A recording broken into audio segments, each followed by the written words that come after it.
김예수님, 오늘도 13번째 전삼룡 요셉 신부와 함께하는 Q&A 질문과 대답 함께 하도록 하겠습니다. 오늘 우리가 함께 생각해 볼 질문은 조금 어려울 수 있는데, 나는 무엇인가에 대한 질문이에요.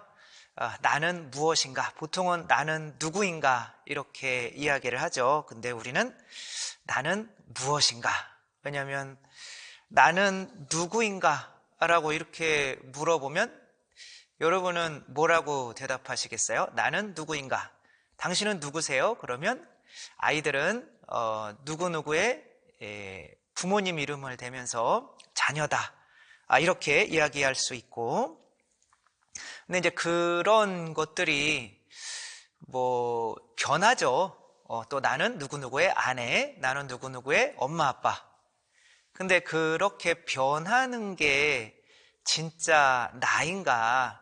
그러니까 내가 진짜 누군지 모를 때 벌어지는 일들이 있죠. 우아한 비디오라고 그 유튜브 한 채널인데, 거기에서 보면 산속에서 어떤 할머니가 40년 동안 혼자 그냥 움막 같은 데서 사셔요. 밖에는 영하 10도가 넘는데도 남들이 버린 쓰레기 음식을 먹으면서 살아가죠. 근데 이제 촬영팀들은 이제 그것이 정상적인 인간의 삶은 아닌 거죠.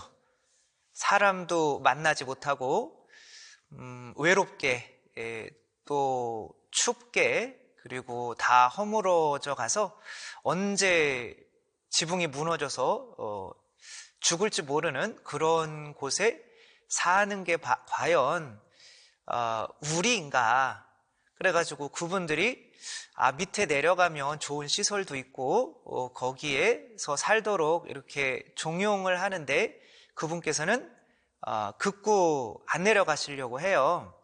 내 집이 여긴데 내가 어딜 내려가냐. 그러니까 내가 누구인지, 나는 이렇게 살 사람이 아닌데 라는 생각을 하지 못하면 우리들은 약간 바뀌어도 되는 건데, 그 고집에 이거는 절대로 바뀌면 안 돼 라는 그 고집 때문에 인생을 고통 속에서 살아가야만 되는 그런 경우가 있죠. 우리 자신들도 나는 무엇인가 라고 이렇게 물어보는 거는, 우리 자신들도 한번 어떤 사용할 수 있는 물건, 스마트폰이면은 스마트폰에 사용 설명서가 있잖아요. 근데 이게 뭔지 모르는 원숭이가 이 스마트폰을 발견했다. 근데 이 스마트폰 가지고 원숭이들은 어떻게 사용해야 되는지를 몰라요. 뭔지를 모르니까. 그러면은 호두나 깨먹는 이제 벽돌 정도로나 사용할 수 있겠죠. 그러니까 우리가 어차피 한 인생을 살아가는데 제일 중요한 질문이 아마 나는 누구인가, 그런 것 같아요. 그래서 내가 누구인지 알지 못하면, 우리 성경에서도 예수님을 팔아먹은 유다 이스카리옷, 그러니까 예수님이 누군지도 모르고 본인이 누군지도 모르니까 3년 동안 예수님과 함께 있어도 결국에는 지옥으로 가게 되는 경우가 있죠. 그러니까 나도 나의 사용 설명서가 있다는 거죠. 그래서 예수님께서 이 세상에 오신 거는 어쩌면 내가 누구인지, 어떻게 살아야 되는지 알려주러 오신 거라고 할 수가 있죠. 그러니까 대부분 누굽니까? 그러면은 전삼룡 요셉입니다. 저는 이름이 삼룡이에요. 아버지께서 남자 저희가 셋이었는데 세 번째 태어났다고 그래서 삼룡이라고 지으셨는데,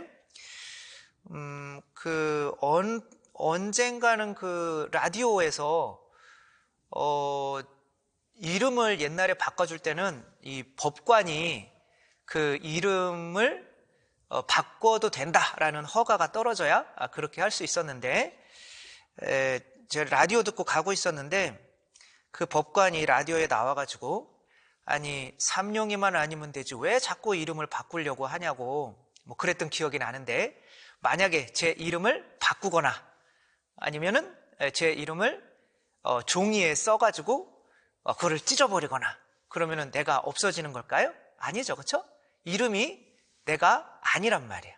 근데 우리는 너는 누구냐? 너는 그렇게 물어보면 자기 이름을 댄단 말이에요. 혹은 뭐 키와 몸무게, 제 키는 말씀드리지 않겠어요. 그냥 크다고 생각, 180은 안 된다, 이렇게 생각해 주시면 좋은데, 제가 더 작았을 때도 있었을 거 아니에요?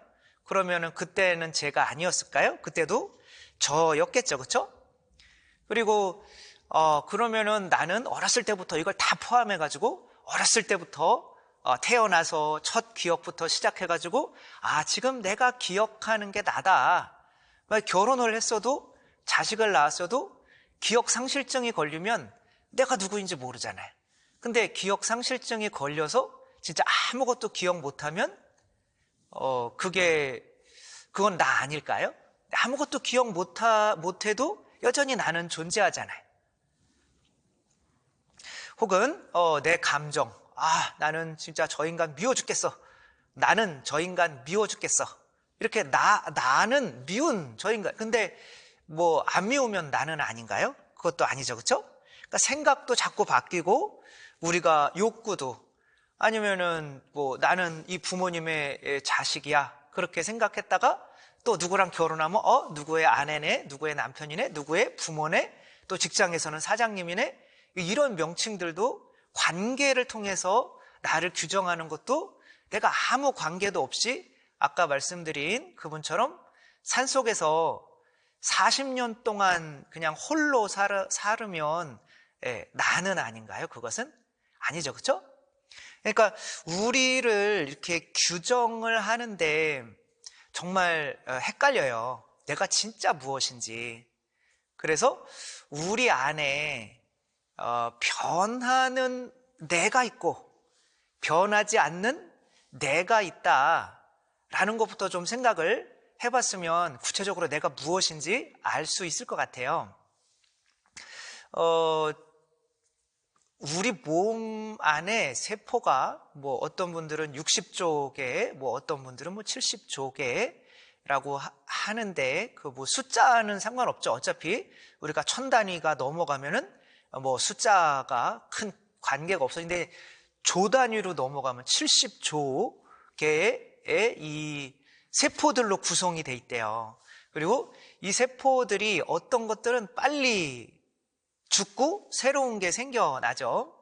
그래서 제일 빨리 죽고 생겨나는 거는 뭐 위 안에 있는 내벽 세포들, 그 위 산 때문에 더 많이 막 죽고 살아나야겠죠. 정말 위 산이 뭐 철도 녹일 수 있는 정도인데 우리 이 몸이 그 산을 참 담고 있다는 게 신기하기도 하죠.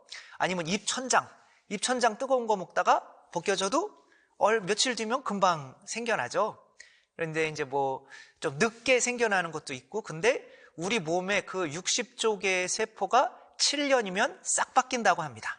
그러니까 7년 전에 나는 한순간도 지금 가지고 있는 세포 하나도 내가 아닌 거죠. 그럼 7년 전에 나는 내가 아니었던 건가요? 내 몸이 아니었던 건가요? 내 몸이었던 거죠. 그래서 7년 전에 변화는 다 변했는데 그 세포가 다 변해도 여전히 나일 수 있게 만들어주는 게 세포 안에 있어요. 변하지 않는 무엇이. 그것이 뭘까요? 염색체, DNA인 거죠.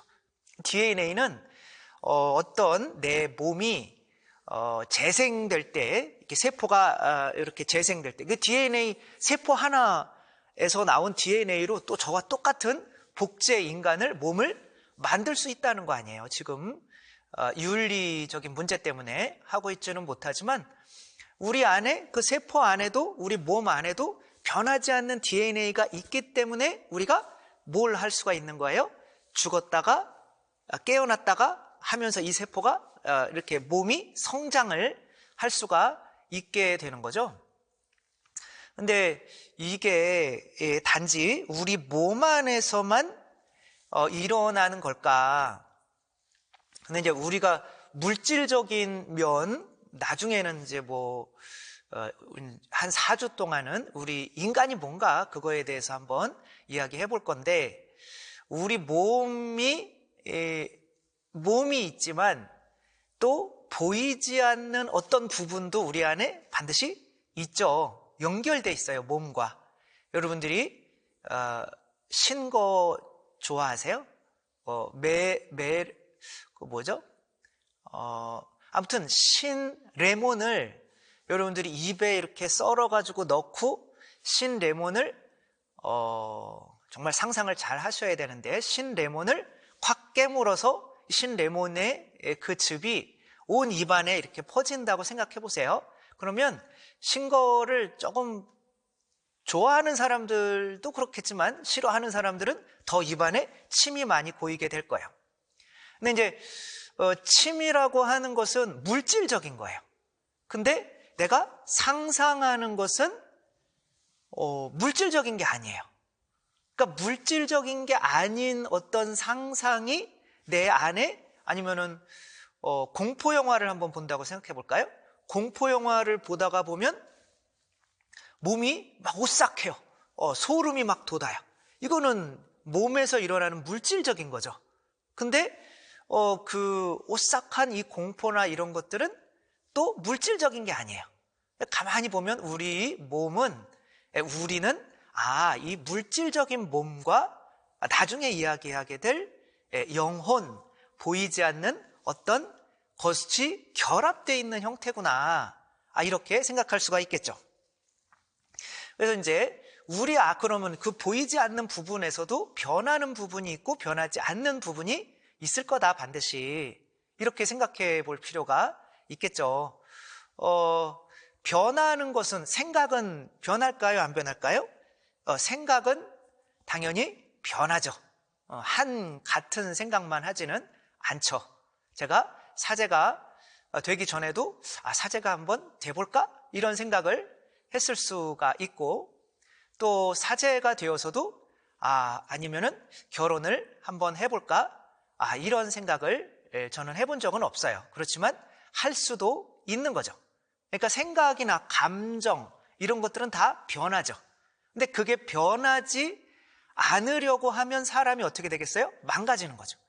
변해야 되는 건 변해야 되고, 변하지 말아야 되는 거는 DNA가 변하지 말아야 되는 건데, 얘가 변하면은 어떻게 되는 거예요? 몸이 기형이 되거나 장애를 갖게 되거나 그렇게 되는 거죠. 근데 세포는 반드시 변해야 돼요. 죽으면서 변해야 돼요. 안 그러면 세포가 또 괜히 DNA처럼 안 변하려고 하면 그게 무슨 세포냐면 암세포인 거야. 우리 몸이 죽는 거란 말이에요. 그러니까 나를 알아야 되는데, 나를 안다는 거는 내 안에 변해야 되는 게 뭐고 변하지 말아야 되는 게 뭔지 알아야 되는 거예요. 근데 가만히 생각해 보면 내가 감정이 이랬건 저랬건, 생각이 이랬건 저랬건, 그것을 기억하고 있는, 그것을 바라보고 있는 내가 있어요. 그것을 의식이라고 한번 정의를 해볼게요. 의식. 나는 열받아. 그럼 내가 열받는 걸 어떻게 알아요?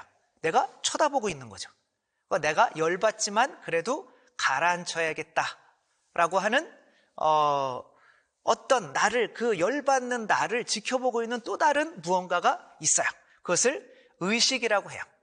그러니까 이 의식이 진짜 나다라고 하는 거는 일반적으로 통용되는 생각이에요. 그래서 우리 감정을 통제하기 위해서, 그래서 명상에서는 진짜 나가 의식이기 때문에 이 의식을 진짜 나로 생각을 하고, 열받고 짜증나고 화나고 하는 내가 진짜 내가 아니라 조금 떨어져서 그런 감정과 생각이 일어나는 나를 바라보라고 해요. 이렇게 바라보는 거죠. 처음에는 이게 하나였다가 이게 나야 그렇게 했다가 아니야, 그게 아니야, 좀 깨달아라. 그러며 이렇게 명상을 하면서 깨닫는 거예요. 아, 이게 내가 지금 몸에 감각이 어떻고 지금 생각이 어떤 생각이 일어나고 하는 것을 바라보라는 거예요. 떠나서, 조금 떨어져서. 그러면 화가 나도 아, 이게 진짜 내가 아니지? 라고 하면서 그 감정에 휩쓸려서 사고치지 않을 수 있다는 거죠. 그게 명상이에요. 혹은 뭐 정신분석학에서도 마찬가지인 거죠. 내 안에 일어나는 감정들, 이 프로이드는 이것을 어떤 육체적인 욕망, 특별히 이제 성적인 것으로 생각을 했는데 그것을 이드라고 했고 진짜 나를 에고라고 했고 또 우리는 이제 에고 이드를 이제 에고로 앞으로는 이제 이야기를 하긴 할 건데 자아인 거죠. 근데 여기서는 원초적 자아, 원초적 욕망을 그냥 이드 그리고 진짜 나를 에고 그리고 또 이것과 조금 이제 윤리적으로 그렇게 살면 안 돼, 바람 피면 안 돼, 저거를 너무 먹어서 배탈 나면 안 돼, 이렇게 하고 있는 것을 나를 이제 통제하는 걸 이제 슈퍼 에고라고 이렇게 나눴어요. 어쨌거나 여기서도 어떤 감정이나 내가 변하는 그런 것들이 진짜 내가 아니다.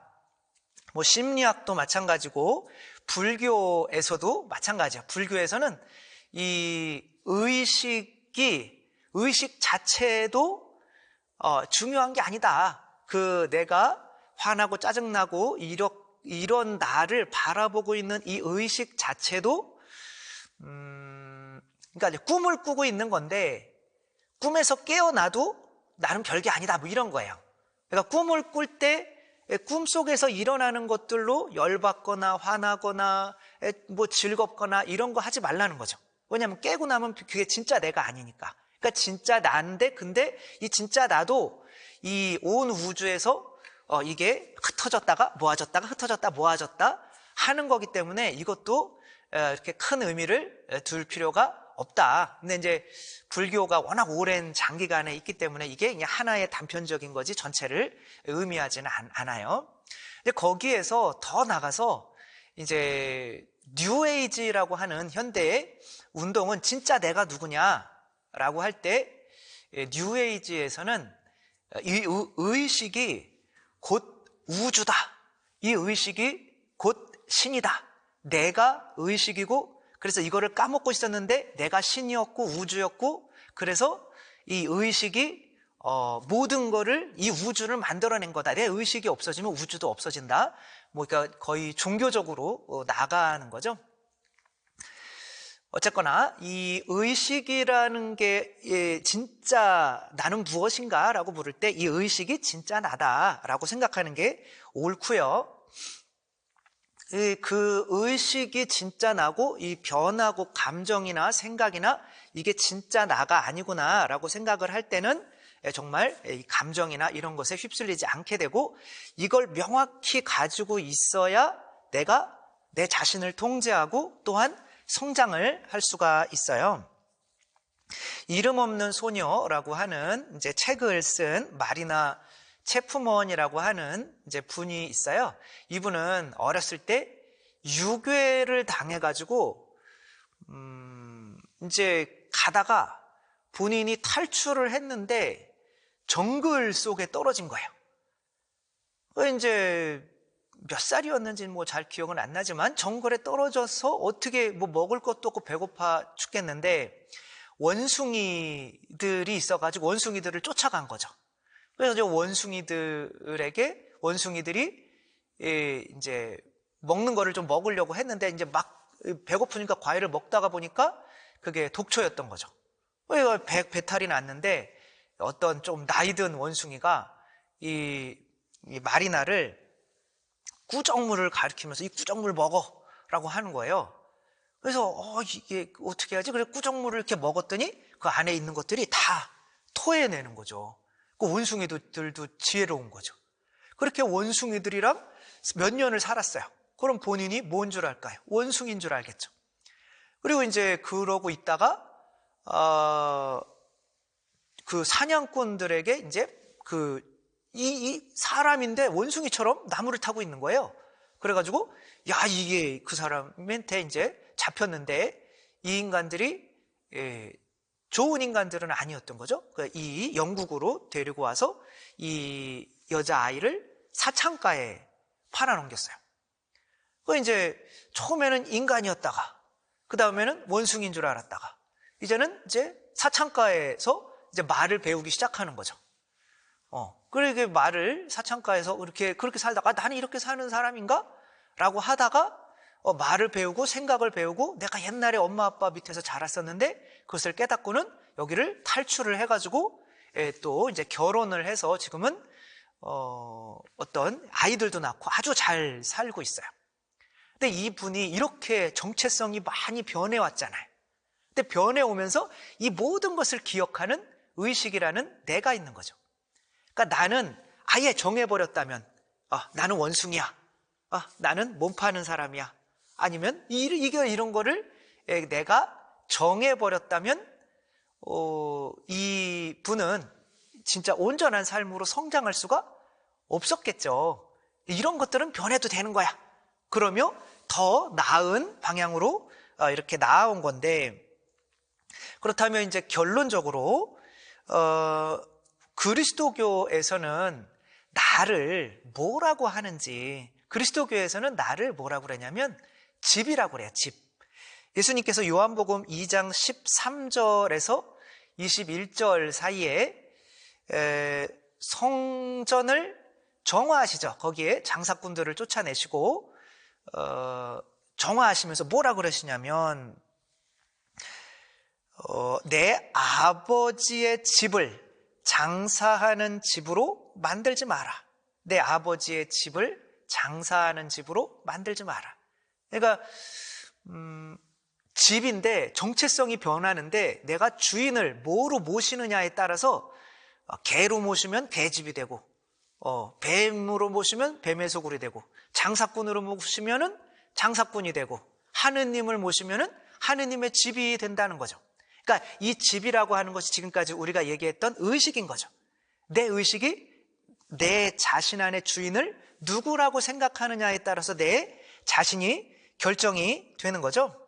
또 우아한 비디오의 트래시 홈이라고 하는 또 거기 유튜브에 2층짜리 집인데 쓰레기로 가득 2층까지 가득해서 사람이 아무도 들어갈 수가 없어요. 이 두 노부부께서 그 안에 아들이 하나 있는데 이 아들이 원하는 것들을 다 수집하다가 보니까 본인들도 병 걸리고 우리 안에 주인을 하나 잘못 두면은 나도 죽고 다른 사람들도 그 내 안에 아무도 못 들어와요. 관계가 다 단절이 되는 거죠.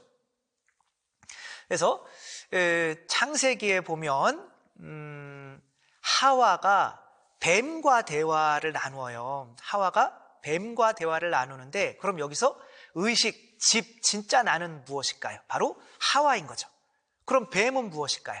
바로 내가 주인으로 생각하는 내 이전의 자신인 거죠. 그러니까 내가 진짜 있고 내 안에 뱀이 있단 말이에요. 그래서 예수님께서는 이렇게 말씀을 하셔요. 누구든지 내 뒤를 따라오려면 자신을 버리고 날마다 제 십자가를 지고 나를 따라야 한다. 당신을 따르려면 내 자신을 십자가에 못 박아야 된대요. 그러니까 십자가에 못 박혀야 되는 내가 있고 그게 뱀이겠죠. 그렇죠? 그 다음에 예수님을 따라야 되는 내가 다른 거죠. 저도 신학교에 들어와라 라고 하는 예수님의 말씀이 있었고 또 그 예수님을 따르기 싫고 결혼하고 싶은 내가 있었던 거죠. 그러면 제가 사제라는 정체성을 얻으려면 어떻게 해야 돼요? 내가 결혼하고 싶은 마음은 버려도 된다. 그래서 내 자신을 십자가에 못 박고 예수님을 따르면 이제 사제라는 정체성을 가지게 되는 거죠. 네, 우리가 누구인지를 알아야 내 자신을 어떻게 통제하고 내가 어떻게 성장해 나갈 수 있는지를 아는 거고 우리 그리스도교회에서는 그래서 우리 자신을 주인에 따라서 정체성이 바뀌는 집이라고 이렇게 설명을 한다. 우리 모두가 다 하느님의 성전이 되었으면 좋겠습니다. 네, 오늘도 잘 들어주셔서 감사합니다.